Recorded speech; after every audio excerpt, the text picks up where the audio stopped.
Mwanga umefifia kwa sababu ya eneo nilopo, na kuna mahali nalazimika kutembea kwenye msitu mkubwa sana kwa muda mrefu ili kupata hifadhi hapa nilipo. Sasa nikaona vema ya kwamba kwanza nikae eneo ambalo watoto wangu hawatakuwepo, ili kama ni kuuawa niuawe peke yangu. Yaani hapa nilipo hakuna ajuaye nilipo, hata mke wangu hajui nilipo. Shalom watu wa Mungu. Nasikitika kuwajulisha kwamba nimekimbia mkoa. Sababu za kukimbia, najua wengi mnaonifuatilia mmekuwa mkipata taarifa mbalimbali za hatari ambazo zilikuwa zikinikabili. Lakini mwisho kabisa nilikuja kupewa taarifa na msamaria mwema aliyenitajia namba ya gari, aina ya gari na watu waliomo ndani ya gari. Na kwa kuwa mimi na watoto wengi tulikuwa kwenye maombi ya Mungu tuongoze cha kufanya hapa, na nikawa na ota ndoto binti yangu Guro ananiambia, anamuita mamake, anasema mama, pana watu wabaya wako hapo nje na inaonekana wamekusudia kufanya mabaya. Kilichonishtua, ninaposhtuka hivi, niliona simu inaita, na ikawa inaita sasa vya ukweli. Simu ikawa inaita vya ukweli. Kupokea ile simu, yule mtu akasisitiza sana, akasema, Mchungaji Mbarikiwa, naomba sana niongee na wewe. Sasa kwa sababu simu sipokeagi moja kwa moja mimi, nikasema mwambieni atume ujumbe wa dharura hivyo. Ndo akatoa kwamba uko targeted, tafadhali fanya chochote upotee hapo. Fanya chochote uwezacho upotee hapo ulipo. Sasa kama kwanza mimi niseme, niliona ni kama hiyo taarifa inaenda sambamba na kile ambacho tunasema Mungu niongoze maamuzi ya kuchukua kwenye eneo kama hili wakati kama huu. Lakini kama ni njozi ilikuja kwa sababu ya fikra, na huyo mtu pengine alikuwa na makusudi tu ya kwamba Mbarikiwa asiwepo kanisani, au nichukue hatua ambayo anaweza kawa naichekelea kwamba walau nimefanikiwa. Anyway, maelezo ya mtu hayawezi kuwa peke yake akajiona ni mshindi, kwa sababu nyuma yake nimesha posti sana picha za gari, na nilipozitolea maelezo mahali fulani kwenye vyombo, kwa sababu ambazo sijui, ziliacha kupaki pale kwa namna hiyo. Nilipozitolea taarifa kwenye vyombo nikaziposti kwenye mitandao, ziliacha kupaki hilo eneo. Lakini kubwa, watoto wamekuwa katika pressure kubwa, msongo mkubwa wa mawazo, maumivu makubwa kwa sababu Baba, wananiona niko hatarini na kosa hawalioni, na kwa kuwa pia na baadhi ya watu walionekana kupotea, walionekana kuuawa, makosa hayakuonekana, basi walijua pengine na saba ni Mungu ameruhusu wakati huu kulia. Kama nilivyosema wakati wote, mimi nilikuwa tayari, niko tayari hata kama nikufa, kwa sababu kwanza nimeshindwa kulinda uhai wa mwanangu wa pekee. Bila shaka wote mlisikia namna ambavyo nilizungumza kwa namna alivyouawa na mtu ambaye baadaye akaja kujitapa kwa njia ya simu. Niliongea hivyo, tuliendelea na kesi mahakamani.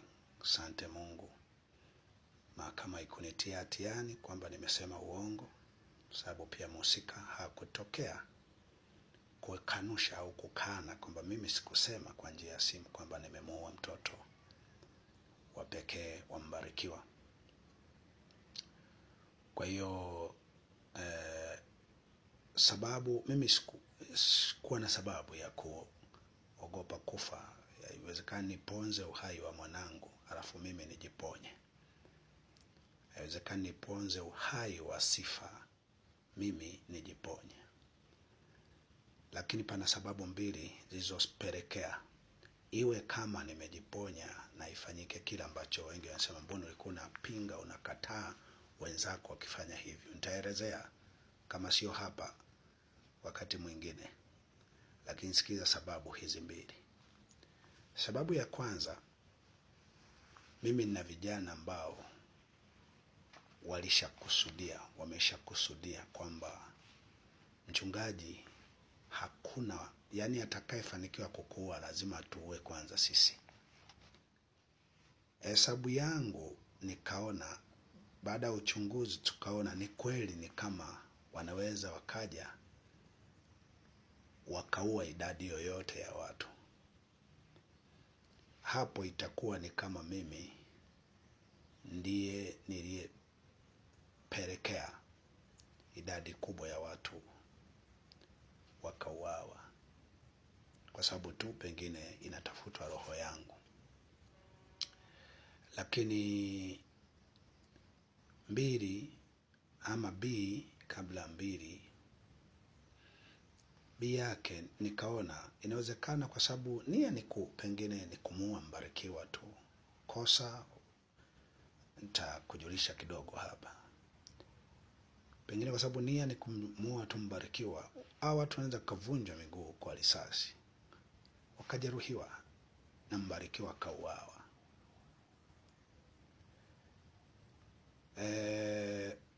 Mke wangu, kanisa na mimi tunajaribu kuona ilivyo kazi ngumu sana kukumbuka kuvumilia mtu anapouawa ama anapokuwa hayupo, amefariki. Sababu ya pili, pia huruma imekuja kwamba mimi niko tayari kufa, naweza nikauawa, lakini hao wengine wataishi miaka mingapi kwa maumivu zaidi? Yako maumivu yasiyoneneka ya kuuawa kwa mtoto, ya kufariki kwa Sifa kwa namna ile aliyofariki, ambayo Mungu anajua. Ikaonekana na mimi pia, kwa sababu tunaishi kwa ajili ya Mungu na Mungu ni watu. Kuwaumiza watu ni kumuumiza Mungu. Ikiwa na mimi nitaingia kuwa radhi kufa, hawa watu watalia, watakuwa na maumivu makali kwa muda mrefu. Taongeza tena na tena. Sasa nikaona vema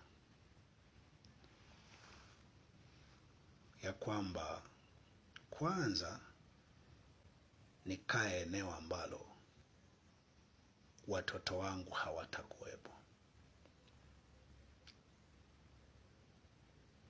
ili kama ni kuuawa niuawe peke yangu. Yaani hapa nilipo hakuna ajuaye nilipo, hata mke wangu hajui nilipo, ila wakati naondoka yeye tulikubaliana kwamba nikakae sehemu ambayo hakuna atakayejua nilipo. Kama ilivyotokea kwa Polepole, kama ninakosa kihivyo, kama nakosa kihivyo, basi naamini itakaponikuta kama ni kuuawa, nitauawa mimi mwenyewe peke yangu, wala sio na watoto wengine ambao wangejitolea kunilinda, kunikingia kifua. Kosa ni nini? Kosa moja ni katika taarifa iliyonipa aina ya gari, rangi ya gari, watu waliomo kwenye gari na mpango walionao. Itoa kosa la kwamba kwa sababu chaneli yetu imeposti ile hotuba au maelezo ya Captain Tesha, kwa hiyo inaonekana ni kama ni watu ambao tulikuwa na njama na Captain Tesha. Kimsingi kwenye chaneli yetu, kama unaifuatilia, huwa haiwagi ya kwanza kuposti vitu kama hivyo, au haiwezi kuviona vitu kama hivyo kwenye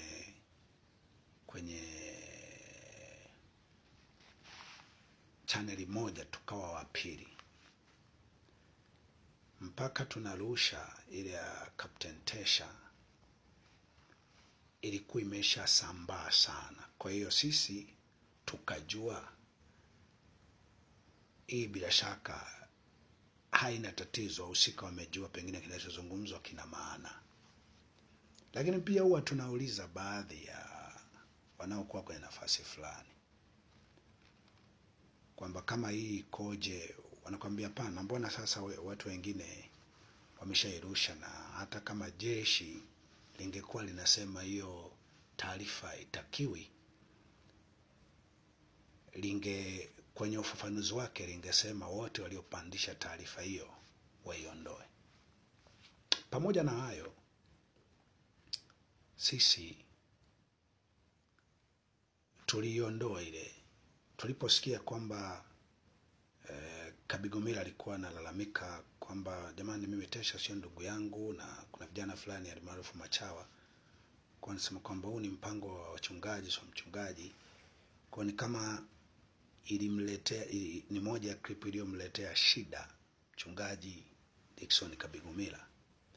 Tulipoona hivyo, sisi tuliondoa ile clip, tuliondoa kwamba sisi nia yetu hayakuwa mashindano, nia hayakuwa mashindano. Mimi siaminigi, hata kama umeshawahi kunifikiria hivyo, mimi siaminigi kufanya kitu kwa mashindano. Mimi nadhani natumia namna ambayo inaweza ikaleta maana zaidi. Kwa nipo na shida niliondoa, lakini pamoja na kuondoa nianza kuona magari yanapaki usiku saa 8 kutoka saa 7 kwa kujificha, na paka karibu na hapo nyumbani, kwa sababu watoto wako macho muda wote, wanaenda na piga picha na hama. Kwa hiyo kosa inaweza kwa huko mwishoni ambayo nilisikia msamaria mwema huyu aliyetoa taarifa alisema kosa ni hilo ambalo limepelekea uingie kwenye mpango wa kuuawa. Kosa lingine ambalo nilikuwa nalihisi, kwa sababu kabla ya hizi siku 2-3 kosa lingine ambalo nilikuwa nalihisi ni kwamba yule mtu ambaye nilimsema kwamba amesema kwa njia ya simu kwamba ameua mtoto wangu, nilihisi pengine baada ya mahakama kunipa ushindi kwamba Mbarikiwa hana hatia kusema hivyo, kwa sababu yule aliyemsema hajaja mahakamani kukanusha wala hakwenda polisi popote kulalamika. Niliona ni kama kwa sababu bado ni mtu anaweza kuwa na nguvu tena na tena na tena, niliona ni kama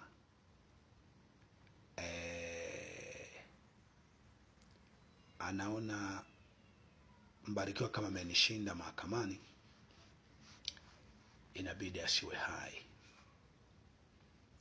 Sababu hapo nyuma pamekuwa na trending za hapa na pale za magari kuja kupaki pale, unauliza kosa nini? Nikahisi kitu cha aina hiyo, kwa sababu naamini kabisa wengi hata wakati fulani wahi kukaa kwenye kikao fulani na kamati ya ulinzi na usalama ya mkoa, wakati mkuu wa mkoa ni Juma Homera naye alikiri, Mbarikiwa sasa hivi mbona hasemi yale ambayo tulikuwa tunasema, pengine anatukana alimaarufu, mbona ni kama sasa akashika adabu.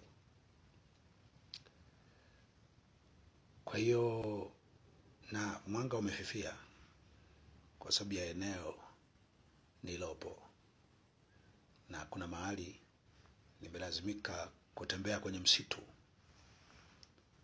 Nimelazimika kutembea kwenye msitu mkubwa sana kwa muda mrefu ili kupata hifadhi hapa nilipo. Kwa hiyo huu mwanga muutegemee kwamba katika wakati mwingi sana naweza nikawa natoa kripu kwenye mwanga hafifu. Kwa hiyo moja ya sababu nimeona ni hizo. Lakini pengine kama sababu zingine ni Mbarikiwa haamini watu kuteseka, wachache kucheka, wengi kulia, na wengi wanapolia, wengi wanapoonewa, ndio amani tuilinde. Mbarikiwa haamini kwamba amani ni wachache kucheka, wengi kulia.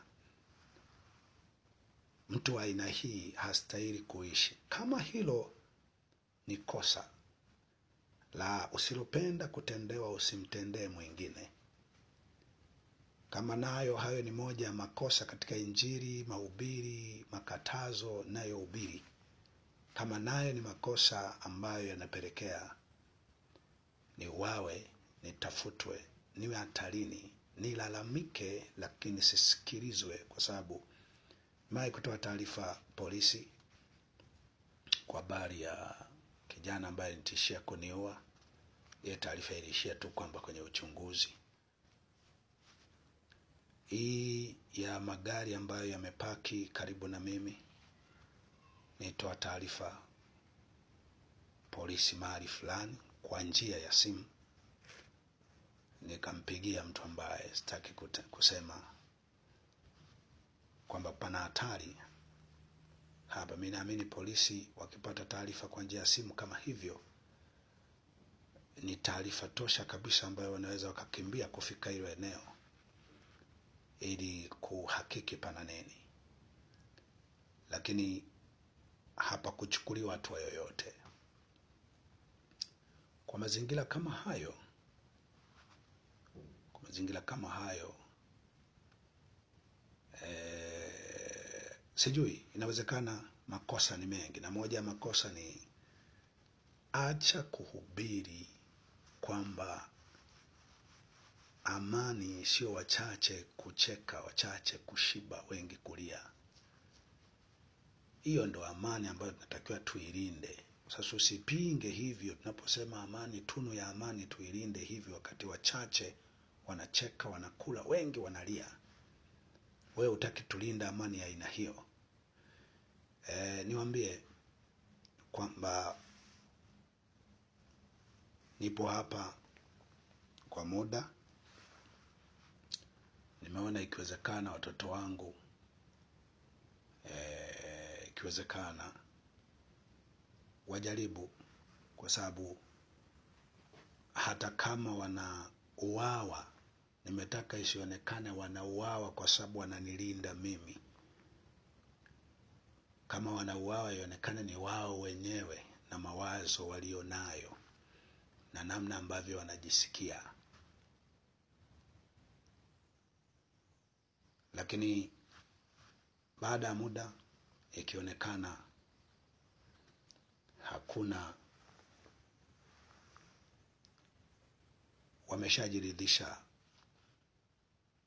na kuona, basi ikiwezekana mchungaji kama ni kukuua, wana mpango wa kukuua, basi na wakuue tu.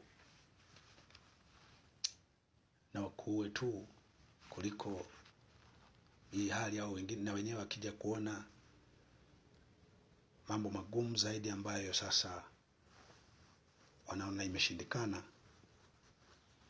Naahidi kwamba tarudi Mbeya.